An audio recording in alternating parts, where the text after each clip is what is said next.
बिस्मिल्लाहिर्रहमानिर्रहीम। अस्सलाम वालेकुम। बनाव और बिगाड़।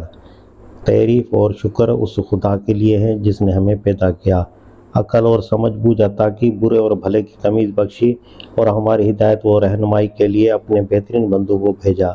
और सलाम हो खुदा के उन नेक बंदू पर जिन्होंने आदम अलैहिस्सलाम की औलाद को आदमियत की तालीम दी, भले मानसून की तरह रहना सिखाया, इंसान ज़िंदगी के असल मकसद से आगाह किया और वो उसूल उन्हें बताए जिन पर चलकर वो दुनिया में सुख और आखिरत में निजात पा सकते हैं। कौमों के उरूज व ज़वाल का खुदाई कानून। हाज़रीन व हाज़रात, ये दुनिया जिस खुदा ने बनाई और जिसने इस ज़मीन का फर्श बिछाकर इस पर इंसानों को बसाया है, वो कोई अंधाधुंध और हलल टिप काम करने वाला खुदा नहीं। वो चौपड़ राजा नहीं है कि उसकी नगरी अंधेर नगरी हो। वो अपने मुस्तकिल कानून, पुख्ता ज़ाब्ते और मजबूत कायदे रखता है जिनके मुताबिक वो सारे जहां पर खुदाई कर रहा है। उसके कानून से जिस तरह सूरज, चांद, ज़मीन और तारे बंधे हुए हैं, जिस तरह हवा, पानी, दरख्त और जानवर बंधे हुए हैं, उसी तरह हम सब इंसान भी बंधे हुए हैं। उसका कानून जिस तरह हमारी पैदाइश और मौत पर, हमारे बचपन और जवानी और बुढ़ापे पर, हमारे सांस के आमद-ओ-रफ्त पर, हमारे हाजमे और खून की गर्दिश पर, हमारी बीमारी और तंदुरुस्ती पर बेलाग और अटल तरीके से चल रहा है, ठीक उसी तरह उसका एक और कानून भी है जो हमारी तारीख के उतार चढ़ाव पर, हमारे गिरने और उठने पर, हमारी तरक्की और तनज़्ज़ुली पर और हमारी ज़ाती, कौमी और मुल्की तकदीरों पर हुकूमत कर रहा है। और ये कानून भी उतना ही बेलाग और अटल है। अगर ये मुमकिन नहीं है कि आदमी नाक से सांस लेने के बजाय आंखों से सांस लेने लगे और मादे में खाना हजम करने के बजाय दिल में हजम करने लगे, तो ये भी मुमकिन नहीं है कि खुदा एक कानून को की रूह से जिस राह पर चलकर किसी कौम को नीचे जाना चाहिए वो उसे बुलंदी पर ले जाए। अगर आग एक के लिए गर्म और दूसरे के लिए ठंडी नहीं है, तो बुरे करतूत भी जो खुदा कानून की रूह से बुरे हैं, एक को गिराने वाले और दूसरे को उठाने वाले नहीं हो सकते। जो उसूल भी खुदा ने इंसान की भली और बुरी तकदीर बनाने के लिए मुकर्रर किए हैं, वो न किसी के बदले बदल सकते हैं, न किसी के टाले टल सकते हैं, और न उनमें से किसी के साथ दुश्मनी और किसी के साथ रियायती पाई जाती है। खुदा के इस कानून की पहली और सबसे अहम दफ़ा यह है कि वो बनाव को पसंद करता है और बिगाड़ को पसंद नहीं करता। खुदा अपनी ज़मीन का इंतज़ाम किसे देता है?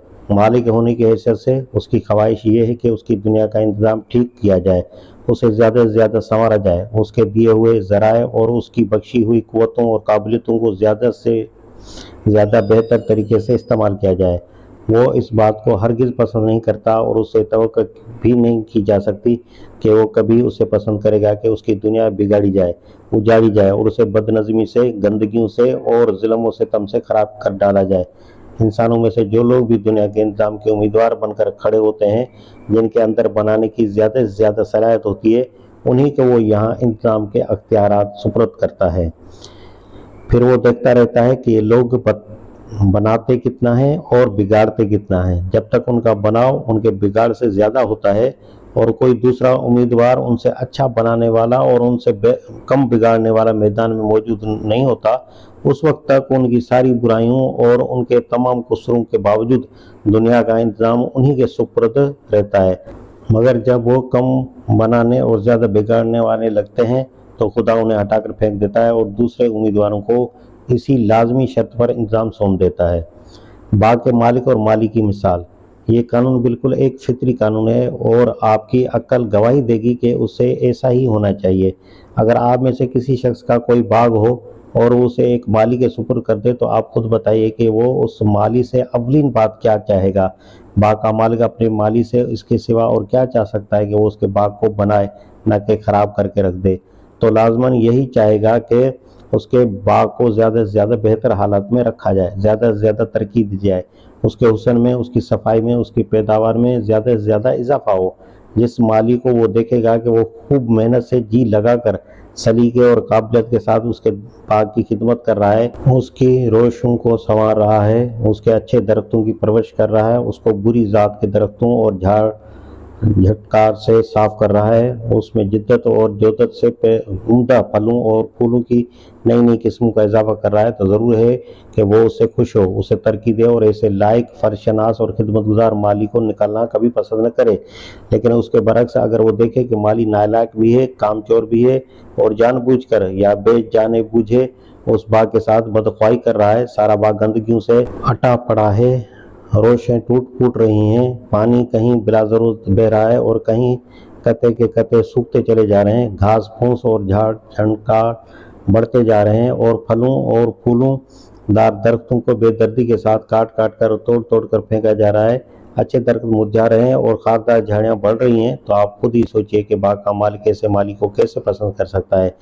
कौन सी सिफारिश, कौन सी गर्ज वो मारूज और वसत बस्ता उलझाएं इल्तिजाएं और कौन सी आबाई हुकूक या दूसरे खुद साख्ता हुकूक का लिहाज उसे अपना बाग ऐसे माली के हवाले किए रखने पर आमादा कर सकता है। ज़्यादा से ज़्यादा रियायत वो बस इतनी ही तो करेगा कि उसे तंबी करके फिर एक मौका दे दे, मगर जो माली तंबी पर भी होश में ना आए और बाग को उजाड़े ही चला जाए, उसका इलाज इसके सिवा और क्या है कि बाग का मालिक कान पकड़ कर उसे निकाल बाहर करे और दूसरा माली उसकी जगह रख ले। आप गौर कीजिए कि अपने एक ज़रा सी बाग के इंतज़ाम में जब आप ये तरीका अख्तियार करते हैं तो खुदा जिसने अपनी इतनी बड़ी ज़मीन इतने सरो सामान के साथ इंसानों के हवाले की है और इतने वसी अख्तियारात उन्हें अपनी दुनिया और उसकी चीज़ों पर दिए हैं, वो आखिर इस सवाल को नज़रअंदाज कैसे कर सकता है कि आप उसकी दुनिया बना रहे हैं या उजाड़ रहे हैं। आप बना रहे हैं तो कोई वजह नहीं है कि वो आपको ख्वाम का हटा दे, लेकिन आप बनाए कुछ नहीं और उसके अजीम शान बाग को बिगाड़ते और उजाड़ते ही चले जाएं, तो आपने अपने दावे अपनी दानिश में ख्वाह कैसी ज़बरदस्त मनमानी बुनियादों पर कायम कर रखे हों, वो अपने बाग पर आपके हक को तस्लीम नहीं करेगा। कुछ तंबीहात करके संभलने के दो चार मौके देकर आखिरकार वो आपको इंतज़ाम से बेदखल करके ही छोड़ेगा। मालिक व मुलाजिम के नुक्ते नज़र का फ़र्क। इस मामले में खुदा का नुक्ता नज़र इंसानों के नुक्ता नज़र से उसी तरह मुख्तलिफ है जिस तरह खुद इंसानों में एक बाग के मालिक का नुक्ता नज़र उसके मालिक के नुक्ता नज़र से मुख्तलिफ हुआ करता है। फ़र्ज़ कीजिए कि मालियों का एक ख़ानदान तो चार पुश्त से एक शख्स के बाग में काम करता चला आ रहा है। उनका दादा परदादा अपनी लियाकत व काबिलियत की वजह से यहाँ रखा गया था, फिर उसकी औलाद ने भी अच्छा काम किया। मालिक ने सोचा कि ख्वामखा उन्हें हटाने और नए आदमी रखने की क्या ज़रूरत है, जब काम ये भी अच्छा ही कर रहे हैं तो उनका हक है कि उन्हें बरकरार रख लेते हैं। इसके बरक्स अगर वो सरे से निहायत नालायक, बेसलीका, कामचोर और नाफरशनास साबित हुए हैं, बागबानी की कोई सलाहियत उनके अंदर नहीं है, सारे बाग का सत्यानाश किए डालते हैं और उस पर उनका दावा है कि हम बाप दादा के वक्तों से इस बाग में रहते चले आते हैं, हमारे परदादा ही के हाथों अव्वल अव्वल ये बाग आबाद हुआ था, लिहाजा हमारे इस पर पैदाइशी हुकूक हैं और अब किसी तरह जायज़ नहीं कि हमें बेदखल करके किसी दूसरे को यहाँ का माली बना दिया जाए। ये इन नालायक मालियों का नुक्ता नज़र है, मगर क्या बाग के मालिक का नुक्ता नज़र भी यही हो सकता है? क्या वो ये नहीं कहेगा कि मेरे नज़दीक तो सबसे मुकद्दम चीज़ मेरे बाग का हुस्न इंतज़ाम है, मैंने ये बाग तुम्हारे परदादा के लिए नहीं लगाया था बल्कि तुम्हारे परदादा को इस बाग के लिए नौकर रखा था। तुम्हारे इस बाग पर जो हुकूक भी हैं खिदमत और काबिलियत के साथ मशरूत हैं। बाग को बनाओगे तो तुम्हारे सब हुकूक का लिहाज किया जाएगा। अपने पुराने मालियों से आकर मुझे क्या दुश्मनी हो सकती है कि वो काम अच्छा करें तब भी उन्हें ख्वामखा निकाल ही दूं और नए उम्मीदवारों का बिला ज़रूरत तजर्बा करूं। लेकिन अगर इस बाग ही को तुम बिगाड़ते और उजाड़ते रहो जिसके इंतजामी खातिर तुम्हें रखा गया है, तो फिर तुम्हारा कोई हक मुझे तस्लीम नहीं है। दूसरे उम्मीदवार मौजूद हैं, बाग का इंतजाम उनके हवाले कर दूंगा और तुम्हें उनके मातहत पेश खिदमत बनकर रहना होगा। उस पर भी अगर तुम दुरुस्त न हुए और साबित हुआ कि मातहत की हैसियत से भी तुम किसी काम के नहीं हो बल्कि कुछ बिगाड़ने ही वाले हो, तो तुम्हें यहाँ से निकाल बाहर किया जाएगा और तुम्हारी जगह खिदमतगार भी दूसरे ही लाकर बसाए जाएंगे। खुदा और बंदू के नुक्ते नज़र का फ़र्क। ये फ़र्क जो मालिक और मालियों के नुक्ते नज़र में है, ठीक यही फ़र्क दुनिया के मालिक और दुनिया वालों के नुक्ते नज़र में भी है। दुनिया की मुख्तलिफ कौमें ज़मीन के जिस जिस खित्ते में बसती हैं उनका दावा यही है कि ये खित्ता हमारा कौमी वतन है। पुश्त पापुश्त से हम और हमारे बाप दादा यहाँ रहते चले आए हैं। इस मुल्क पर हमारे पैदाइशी हुकूक हैं, लिहाजा यहाँ इंतज़ाम हमारा अपना ही होना चाहिए। किसी दूसरे को हक नहीं पहुँचता कि बाहर से आकर यहाँ का इंतज़ाम करे, मगर ज़मीन के असली मालिक खुदा का नुक्ता नज़र ये नहीं है। उसने कभी उन हुकूक को तस्लीम नहीं किया है। वो नहीं मानता कि हर मुल्क पर उसके बाशिंदों का पैदाइशी हक है जिससे उन्हें किसी हाल में बेदखल नहीं किया जा सकता। वो तो ये देखता है कि कोई कौम अपने वतन में क्या काम कर रही है। अगर वो बनाओ और संवार के काम करती है, अगर वो अपनी क़ुव्वतें ज़मीन की इस्लाह व तरक्की में इस्तेमाल करती हो, अगर वो बुराइयों की पैदावार रोकने और भलाइयों की खेती सींचने में लगी हुई हो, तो मालिक कायनात कहता है कि बेशक तुम इसके मुस्तहिक हो कि यहाँ इंतज़ाम तुम्हारे हाथ में रहने दिया जाए। तुम पहले से यहाँ आबाद भी हो और अहल भी हो। لہذا تمہارا ہی حق دوسروں کی بنسبت مقدم ہے۔ لیکن اگر معاملہ برعکس ہو، بناؤ کچھ نہ ہو اور سب بگاڑ ہی کے کام ہوئے جا رہے ہوں، بھلائیاں کچھ نہ ہو اور برائیوں ہی سے خدا کی زمین بھری جا رہی ہو، جو کچھ خدا نے زمین پر پیدا کیا اسے بے دردی کے ساتھ تباہ کیا جا رہا ہو، اور کوئی بہتر کام اس سے لیا ہی نہیں جاتا ہو، تو پھر خدا کی طرف سے پہلے کچھ ہلکی اور کچھ سخت چوٹیں لگائی جاتی ہیں تاکہ لوگ ہوش میں آئیں اور اپنا رویہ درست کر لیں۔ پھر جب وہ قوم اس پر درست نہیں ہوتی تو اسے ملک کے انتظام سے بے دخل کر دیا جاتا ہے اور کسی دوسری قوم کو جو کم از کم اس کی بنسبت اہل تر ہو وہاں کی حکومت دے دی جاتی ہے۔ بات اس پر بھی ختم نہیں ہوتی۔ اگر ماتحت بننے کے بعد بھی باشندگان ملک کسی لیاقت و اہلیت کا ثبوت نہیں دیتے اور اپنے عمل سے یہی ظاہر کرتے ہیں کہ ان سے کچھ بھی بن نہ آئے گا بلکہ بگڑ ہی جائے گا، تو خدا پھر ایسی قوم کو مٹا دیتا ہے اور دوسروں کو لے آتا ہے جو اس کی جگہ بستے ہیں۔ اس معاملے میں خدا کا نقطہ نظر ہمیشہ وہی ہوتا ہے جو مالک کا ہونا چاہیے۔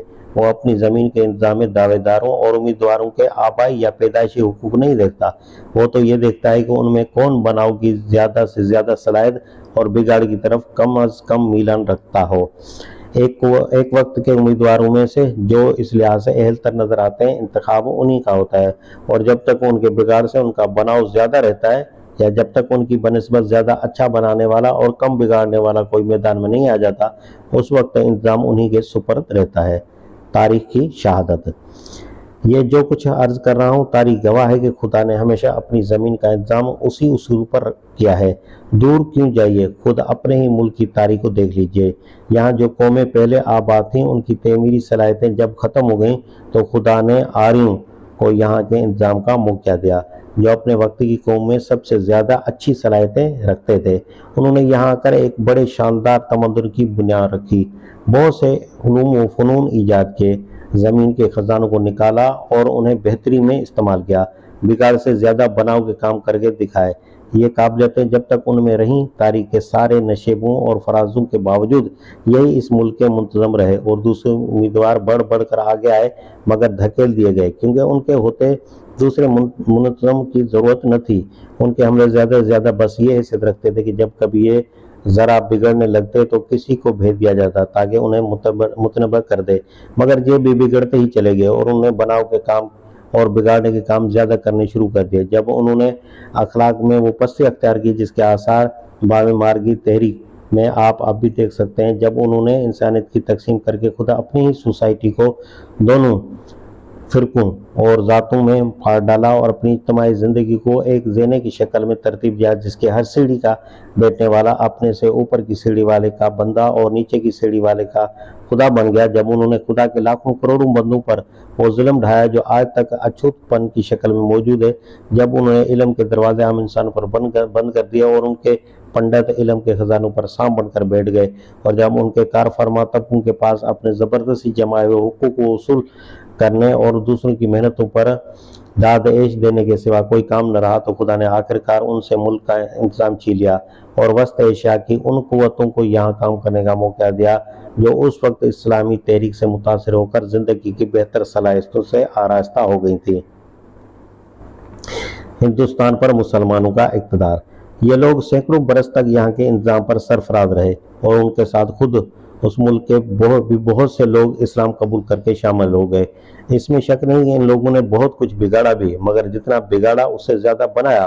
کئی سو برس تک ہندوستان میں بناؤ کا جو کام بھی ہوا انہی کے ہاتھوں ہوا یا پھر ان کے اثر سے ہوا۔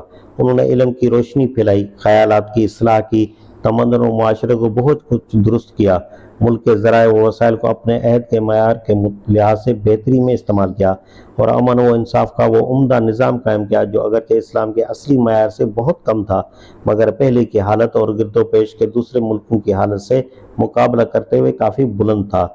اس کے بعد وہ بھی اپنے پیش روم کی طرف بگڑنے لگے، ان کے اندر بھی بناؤ کی صلاحیتیں گھٹنا شروع ہوئیں اور بگاڑ کے میلانات بڑھتے گئے۔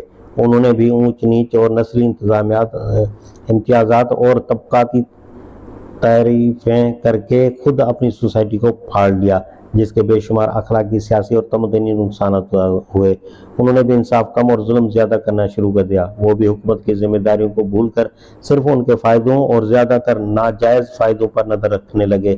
انہوں نے بھی ترقی اور اصلاح کے کام چھوڑ کر خدا کی دی ہوئی قوتوں اور ذرائع کو ضائع کرنا شروع کر دیا، اور اگر استعمال کیا بھی تو زیادہ تر زندگی کو بگاڑنے والے کاموں میں کیا۔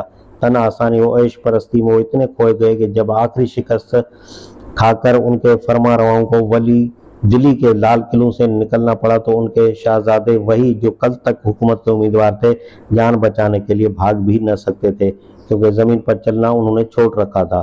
مسلمانوں کی عام اخلاقی پستی اس حد کو پہنچ گئی کہ ان کے عوام سے لے کر بڑے بڑے ذمہ دار لوگوں تک کسی میں بھی اپنی ذات کے سوا دوسری کسی چیز کی وفاداری باقی نہ رہی، کہ انہیں دین فروشی، قوم پرستی اور ملک فروشی سے روک دی۔ ان میں ہزاروں لاکھوں پیشہ ور سپاہی پیدا ہونے لگے جن کی اخلاقی حالت پالتو کتوں کی سی تھی، کہ جو چاہے روٹی دے کر انہیں پال لے اور پھر جس کا دل چاہے ان سے شکار کرا لے۔ ان میں یہ احساس بھی باقی نہ رہا کہ یہ ذلیل ترین پیشہ جس کی بدولت ان کے دشمن خود انہی کے ہاتھوں ان کا ملک فتح کر رہے تھے، اپنے اندر کوئی ذلت کا پہلو بھی رکھتا ہے۔ غالب جیسا شخص فخریہ کہتا ہے کہ سو پشت سے ہے پیشہ آبا سپاہ گیری۔ یہ بات کہتے ہوئے اتنے بڑے شاعر کو ذرا خیال تک نہ گزرا کہ پیشہ ورانہ سپاہ گیری کوئی فخر کی بات نہیں، ڈوب مرنے کی بات ہے، اقتدار سے مسلمانوں کی معزولی۔ جب ان کی حالت یہ ہو گئی تو خدا نے ان کی معزولی کا بھی فیصلہ کر لیا اور ہندوستان کے انتظام کا منصب پھر نئے امیدواروں کے لیے کھل گیا۔ اس موقع پر 4 امیدوار میدان میں تھے۔ نمبر 1 مرہٹے، نمبر 2 سکھ، نمبر 3 انگریز، نمبر 4 بعض مسلمان رئیس۔ آپ خود انصاف کے ساتھ قومی تعصب کی اینک اتار کر اس دور کی تاریخ اور بعد کے حالات کو دیکھیں گے تو آپ کا دل گواہی دے گا کہ دوسرے امیدواروں میں سے کسی میں بھی بناؤ کی وہ صلاحیتیں نہ تھیں جو انگریزوں میں تھیں، اور جتنا بگاڑ انگریزوں میں تھا اس سے کہیں زیادہ بگاڑ مرہٹوں، سکھوں اور مسلمان امیدواروں میں تھا۔ جو کچھ انگریزوں نے بنایا وہ ان میں سے کوئی نہ بناتا، اور جو کچھ انہوں نے بگاڑا اس سے بہت زیادہ یہ امیدوار بگاڑ کر رکھ دیتے۔ مطلقاً دیکھیے تو انگریزوں میں بہت سے پہلوؤں سے بے شمار برائیاں آپ کو نظر آئیں گی، مگر مقابلتاً دیکھیے تو اپنے ہم عصر حریفوں سے ان کی برائیاں بہت کم اور ان کی خوبیاں بہت زیادہ نکلیں گی۔ یہی وجہ ہے کہ خدا کے قانون نے پھر ایک مرتبہ انسانوں کے اس من مانے اصول کو توڑ دیا جو انہوں نے بغیر کسی حق کے بنا رکھا ہے کہ ہر ملک خود ملکیوں کے لیے ہے، خواہ وہ اسے بنائیں یا بگاڑیں۔ اس نے تاریخ اٹل فیصلے ثابت کیا کہ نہیں، مالک تو خدا ہے، وہی یہ طے کرنے کا حق رکھتا ہے کہ اس کا انتظام کس کے سپرد کرے اور کس سے چھین لے۔ اس کا فیصلہ کسی نسلی، قومی یا آبائی حق کی بنا پر نہیں ہوتا، بلکہ اس بنیاد پر ہوتا ہے کہ مجموعی بھلائی کون سے انتظام میں ہے۔ چنانچہ قرآن پاک میں ارشاد ہوا، کہو خدایا ملک کے مالک تو جسے چاہے حکومت دے اور جس سے چاہے چھین لے، جسے چاہے عزت بخشے اور جس سے چاہے ذلیل کر دے، بھلائی تیرے اختیار میں ہے، بے شک تو ہر چیز پر قادر ہے۔ آل عمران آیت نمبر 26۔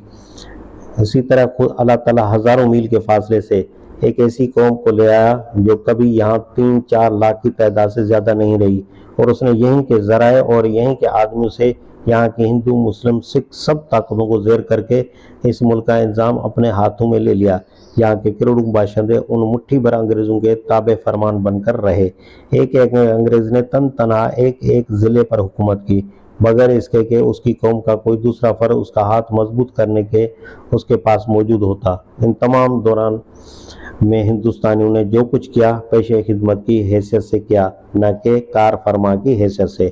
ہم سب کو یہ ماننا پڑے گا، اور نہ مانیں گے تو حقیقت کو جھٹلائیں گے کہ اس ساری مدت میں جبکہ انگریز یہاں رہے، بنا کا جو کچھ بھی کام ہوا انگریزوں کے ہاتھوں سے اور ان کے اثر سے ہوا۔ جس حالت میں انہوں نے ہندوستان کو پایا تھا اس کے مقابلے میں آج کی حالت دیکھیں تو آپ اس بات سے انکار نہ کر سکیں گے کہ بگاڑ کے باوجود بناؤ کا بہت سا کام ہوا جس کے خود اہل ملک کے ہاتھوں انجام پانے کی ہر کس توقع نہ کی جا سکتی تھی۔ اسی لیے تقدیر الہی کا وہ فیصلہ غلط نہ تھا جو اس نے 18ویں صدی کے وسط میں کر دیا تھا۔ واضح رہے یہ تحریر جب مشترکہ ہندوستان تھا تو اس ٹائم لکھی گئی تھی۔